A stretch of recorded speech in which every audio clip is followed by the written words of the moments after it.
Merci. Voilà. Donc, Jean-Paul Nana, bureau d'études expert énergie sur Manosque et sur Perpignan d'ailleurs.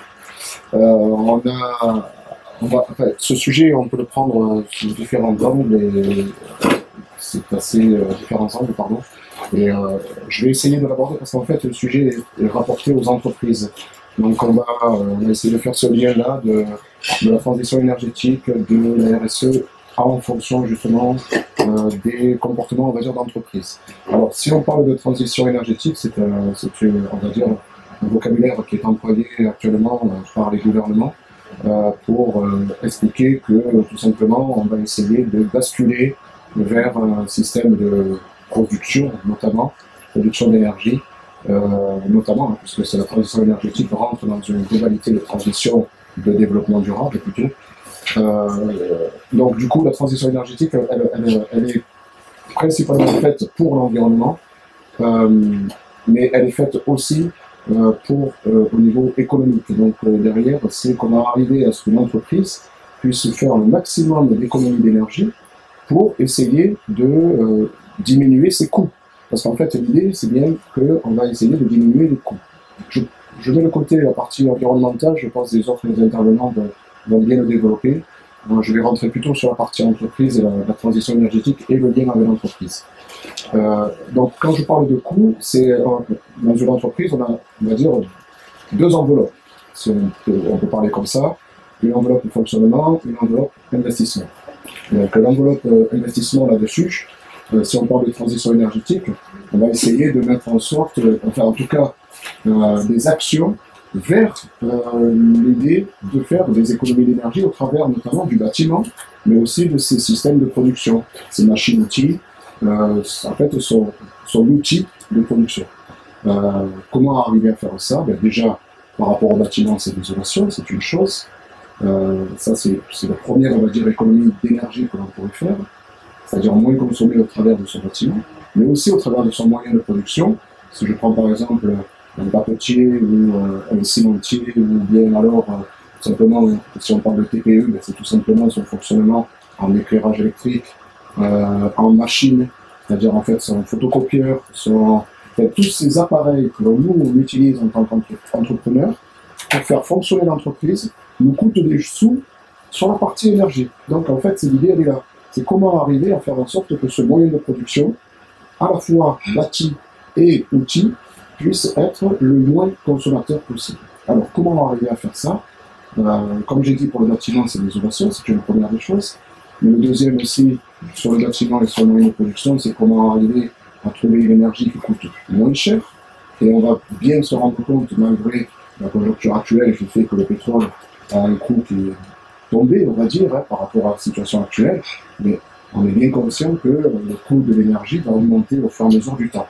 Alors, ça sera réellement un choc dans 5 ans, dans 10 ans, dans 15 ans, on n'en sait rien, mais il est clair et net que le choc de l'énergie, le coût de l'énergie, va être énorme dans un court terme, voire un moyen terme. Mais c'est surtout dans un court terme. Donc faire ces économies-là, sur le bâtiment et sur ses moyens de production, entraîne que derrière, l'entreprise va dépenser moins d'argent, dépenser pour son fonctionnement. J'ai parlé de l'investissement, mais après derrière, sur son fonctionnement. Comment arriver à faire en sorte que l'entreprise sorte moins d'argent pour la partie énergie. Il y a certains bureaux, certaines tertiaires, certaines entreprises qui arrivent à des coûts énergétiques qui explosent. Ça peut monter à 10, 15, 20% de on va dire, de son chiffre d'affaires, particulièrement pour la partie énergie. Ça peut être énorme. Nous, on s'en rend peut-être pas compte quand on est un particulier et qu'on a une facture énergétique globalement de 1 000 € à l'année sur un budget d'un couple qui peut être aux alentours de 40 ou 50 000 €. Globalement, si les deux personnes travaillent, donc ça fait 1 pour 40, 1 pour 50, ça peut aller. Mais une entreprise, ça peut aller pour facilement 2 voire 3 pour donc en fait 15, 20, 30% de ces dépenses. Donc il faut bien se rendre compte que la partie énergie, c'est à la fois on va dire la partie environnementale, comment arriver à faire en sorte que le bilan carbone soit de meilleure qualité, mais aussi la partie financière. Alors,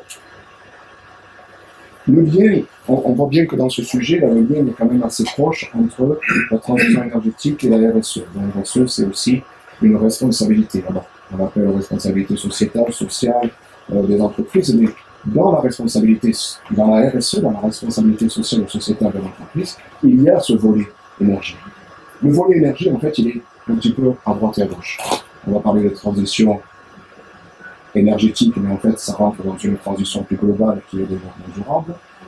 On va parler justement d'économie d'énergie, d'économie concernant les gaz, en tout cas les émissions de gaz à effet de serre, donc du coup diminution des gaz à effet de serre, donc du coup ça rentre aussi dans le, on va dire dans le package RSE, mais ça rentre aussi dans, on parlait hier un petit peu de tout ce qui est ISO 9000, ISO 14000, c'est-à-dire la sécurité, c'est-à-dire en fait l'environnement, tout ça, l'énergie, il rentre à droite et à gauche, sans des fois s'en rendre trop compte, sauf quand l'énergie explose, et que là du coup, on est obligé de sortir plus d'argent. En tant que particulier, ça se voit, mais en tant qu'entreprise, ça se voit aussi. Qui dit dépenses plus importantes d'énergie, dit logiquement, enfin logiquement, c'est pas logiquement qu'il faut employer, dit dans la continuité, diminution des investissements, ou diminution au niveau des emplois, ou diminution sur d'autres postes. Donc si on fait des économies d'énergie dans l'entreprise, on va arriver derrière à ouvrir notre, on va dire, notre panel de développement d'entreprise sur d'autres secteurs qui sont quand même beaucoup plus intéressants pour l'entrepreneur que de dépenser de l'argent pour faire de l'achat d'énergie. Donc derrière, on voit bien que ce lien-là, il est très très fort et il impacte énormément la vie de l'entreprise, la vie, mais à la fois la vie financière de l'entreprise, économique, mais la vie aussi sociale. C'est obligé. Les deux sont liés. Voilà, donc sans aller encore un peu plus loin, là, parce que le développement peut être très important sur ce sujet-là, il y a d'autres intervenants qui vont passer, qui vont sans doute faire le lien aussi là-dessus. Donc du coup, voilà, il faut y penser que dans une entreprise, la partie énergie, c'est quelque chose de très important, financièrement. Mais après, il y a un dernier point avant de passer la main, c'est le point de l'image de l'entreprise par rapport aux salariés, par rapport aux personnes qui travaillent à l'intérieur.